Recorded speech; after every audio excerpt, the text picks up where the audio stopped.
तो automation tester के लिए भी चाहिए होता है, जब वो लोग ऑटोमेट कर रहे हैं उनके टेस्ट केसेस वेब एप्लीकेशन को, तो उस टाइम पे उन्हें ये CSS2 के कुछ इस्तेमाल करने हैं। नाउ सबसे पहले हम लोग, हमारी जो टारगेट है वो क्या है, हमारा अचीवमेंट क्या है। जैसे ही हम लोग HTML4 सीखेंगे, तो आप लोग HTML4 के जितने भी एलिमेंट्स है वो अच्छे से आप कर पाओगे सबसे पहले। जैसे ही हम लोग CSS2 सीखेंगे, तो उस एलिमेंट से आप ना बेसिक वेब पेजेस बनाना सीखोगे। जैसे कि प्रीवियस बैच के कुछ पेजेस इस तरह से दिए हैं, ये लेआउट बनाए हुए किसी ने, ये सारे लेआउट उनका जस्ट CSS2 अभी कंप्लीट है। लेट्स सी कोई मेंटर के ग्रुप में ऐसे पेजेस बेसिक आप लोगों ऐसे डिजाइन करना सीखोगे। ये वाला पार्ट स्क्रीन दिखाई दे रही है आप लोगों को? Yes sir. हाँ। तो आप जब HTML2 करते हो, इसका जो HTML2 होगा, ये वाला भी पेज है इस तरह से। तो जैसे ही आप लोगों का HTML4 और CSS2 कंप्लीट हो जाता है, तो उसी ड्यूरिंग में आप लोग बेसिक जो वेब पेजेस होते हैं, एप्लीकेशन के जो पेजेस होते हैं, वो आप हैंड्स ऑन करने लगते हो। That's it। ये हमारा टारगेट है, इसका ये मॉड्यूल का अचीवमेंट है। जैसे ही आप लोग ये कवर कर लेते हैं, तो उसके बाद आपकी बैचेस डिवाइड हो जाएंगी। जैसे कि जावा वाले जो है वो जावा में चले जाएंगे, बैकएंड वाले बैकएंड जो जावा स्पेशलिस्ट है उसमें चले जाएंगे, ऑटोमेशन टेस्टर उसमें चले जाएंगे, और फ्रंट एंड और फुल स्टैक डेवलपमेंट वाले यहीं पे रहेंगे। और वो लोग जो है कंटिन्यू करेंगे ये वाला पोर्शन जिसका नाम है HTML5 एंड CSS3।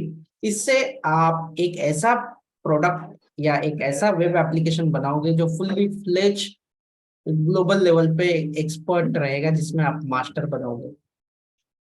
जैसे ही ये न्यूअर वर्जन आप सीखोगे, तो आप खुद को एक रिलेवेंट वेब डेवलपर के तौर पे आप आपको कह सकते हो। तो आपको ये अचीवमेंट स्टेप बाय स्टेप से मिलेगी, और ये आपको प्रैक्टिकली खुद को करना रहेगा। जिनके पास कंप्यूटर नहीं है, लैपटॉप नहीं है, ये HTML4 होने तक उसे अरेंज करना मैंडेटरी रहेगा आप लोगों को।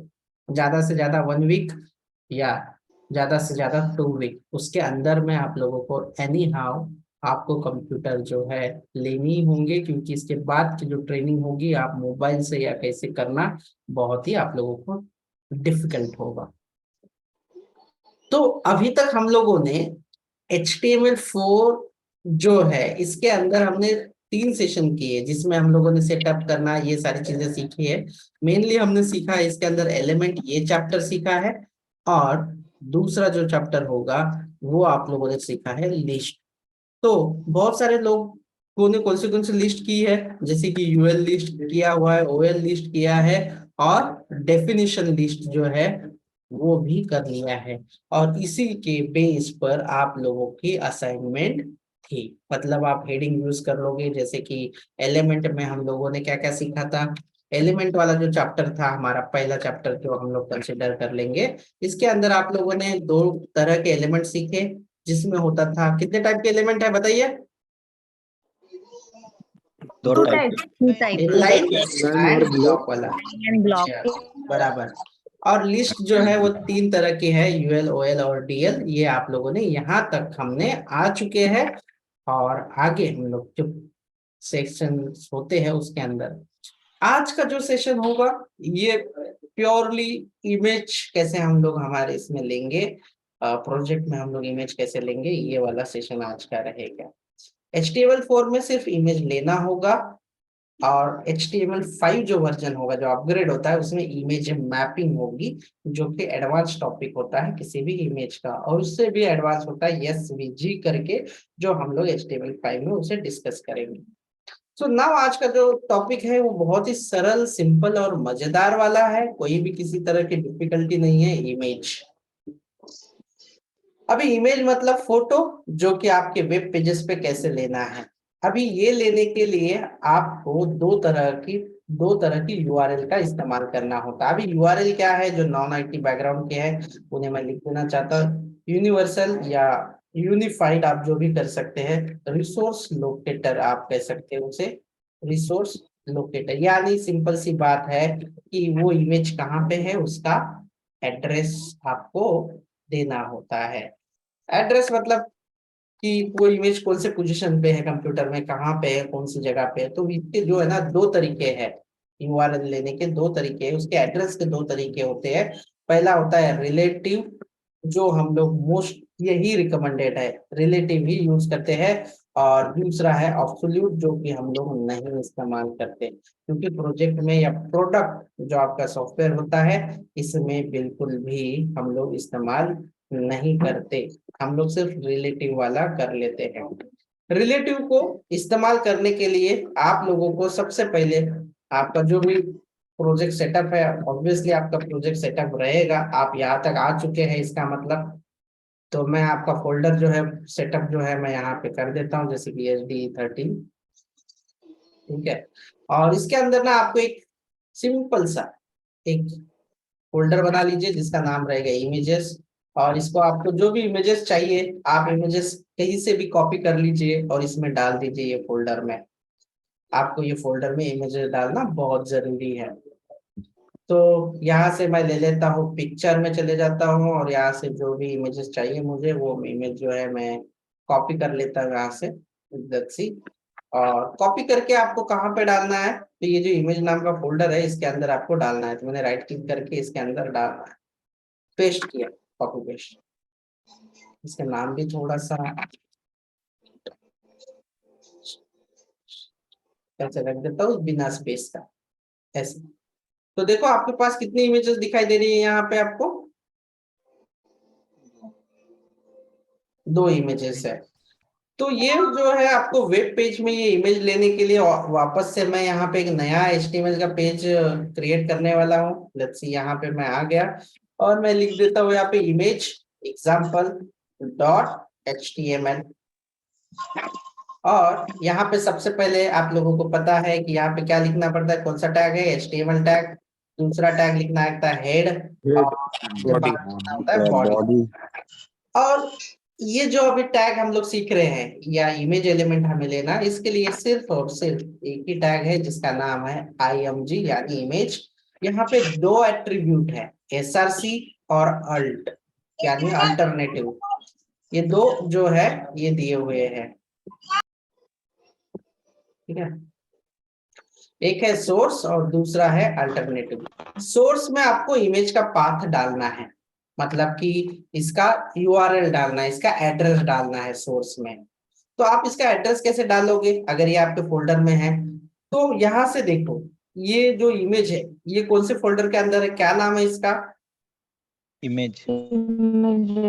ठीक है। तो यहाँ पे आइए इमेजेस लिख दीजिए, ये आपका फोल्डर है, सिलेक्ट कर लीजिए। ऑटोमेटिकली VS कोड आपको ऑप्शन दे देता है कि वो फोल्डर के अंदर जो है कौन सी फाइल्स अवेलेबल है। तो जो भी है वो चूज करो, बस आ गया आपका। इसे ओपन करके ओपन विथ लाइव सर्वर देख लीजिए, जो भी इमेज है वो दिखाई देनी चाहिए। क्या आप लोगों को मेरा स्क्रीन दिखाई दे रहा है पूरा, और ये ब्राउजर भी दिखाई दे रहा है? Yes Yes, sir.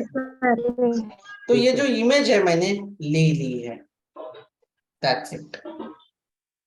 इस तरह से कोई भी इमेज का इस्तेमाल मैं कर सकता हूँ मेरे प्रोजेक्ट के अंदर। बस यही रहता है कि जितने भी कोई गूगल देखो, फेसबुक देखो, आपका फोटो दिखता है, किसी और का फोटो दिखता है, तो वो कौन से इमेज, कौन से टैग से दिखता है, वो क्या नाम है उसका, इमेज। इमेज यानी IMG टैग। सोर्स में हमें क्या डालना है, उसका जो URL है, जो इमेज जहाँ पे है। अभी मोस्टली हमारे जो इमेज होते हैं हमारे ही प्रोडक्ट के अंदर या हमारे ही प्रोजेक्ट के अंदर ही होती है, और वही हम लोग लिखते हैं। यह दूसरा एट्रीब्यूट है अल्टरनेटिव। अगर हमारी इमेज ना दिखे तो उसके बदले में क्या दिखना चाहिए, तो कोई टेक्स्ट या सैंपल दिखा देते हैं, दिस इज नेटवर्क इशू या कुछ भी लिख देते हैं। समहाउ मैं इसका गलत नाम कर देता हूँ ये इसका, तो ये दिखाई नहीं देगा। तो उसके बदले में ऐसे दिखाई देगा फिर, अगर ये आपके पास कुछ इशू की वजह से वो इमेज नहीं दिखाई देती तो वो अल्टरनेटिव वाला जो ऑप्शन है वो एट्रीब्यूट की वैल्यू जो है वो दिखना स्टार्ट होगा।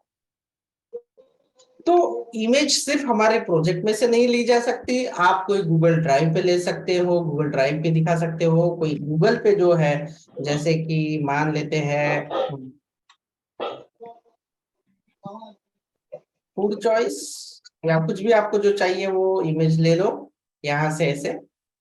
देखो मैं ये वाली इमेज लेके दिखा देता हूँ, यहाँ पे राइट क्लिक कर देता हूँ और यहाँ पे कॉपी इमेज एड्रेस कर लेता हूँ। देखो गूगल में आप कोई भी इमेज को सर्च करो, इसके ऊपर राइट क्लिक करो और कॉपी इमेज एड्रेस करो, और आप सेम टैग का इस्तेमाल कर सकते हो। यहाँ पे देखो IMG, इसमें 2 एट्रीब्यूट है, SRC, और यहाँ पे आइए और वो जो URL आपने कॉपी की है वो URL यहाँ पे डालिए। तो ये करने से आपको क्या होगा, वो जो इमेज है, देखो क्या ये इमेज आपको दिखाई दे रही है आपके पेज पे?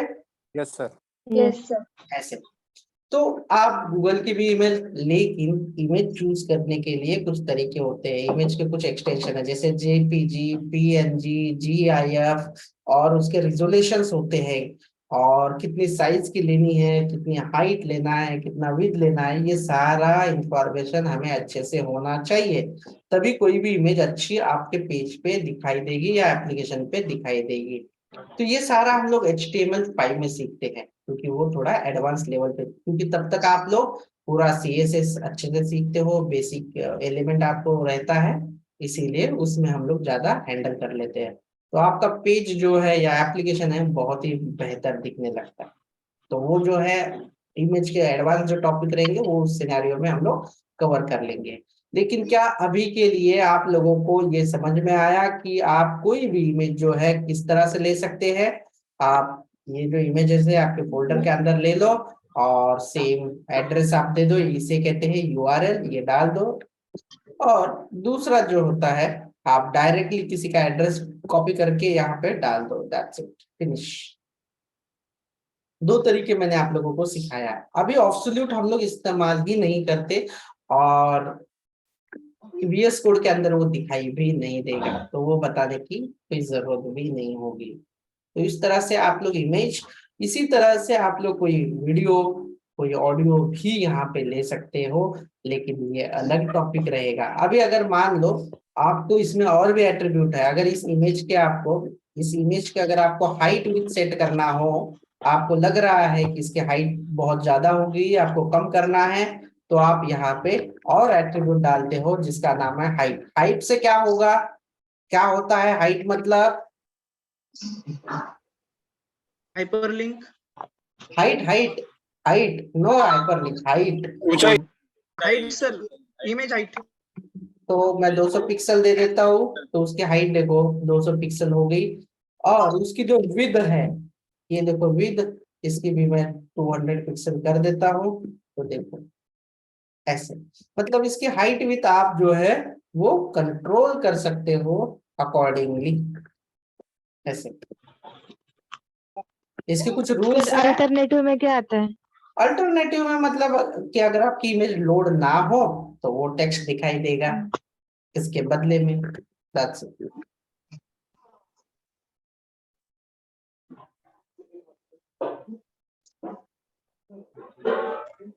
तो आज का जो टॉपिक था वो इमेज था। इमेज आप लोगों को 2 तरह की लेनी है। आप एक्सटर्नल रिसोर्स यानी कोई गूगल से या कोई भी ड्राइव से आप ले लीजिए, उसका पाथ लीजिए, उसका URL ले लीजिए और डाल दीजिए SRC में, और लोकल जो कंप्यूटर है आपका वहां से आप इस तरह से ले सकते हो। तो any question, any confusion till now? इस जो टॉपिक है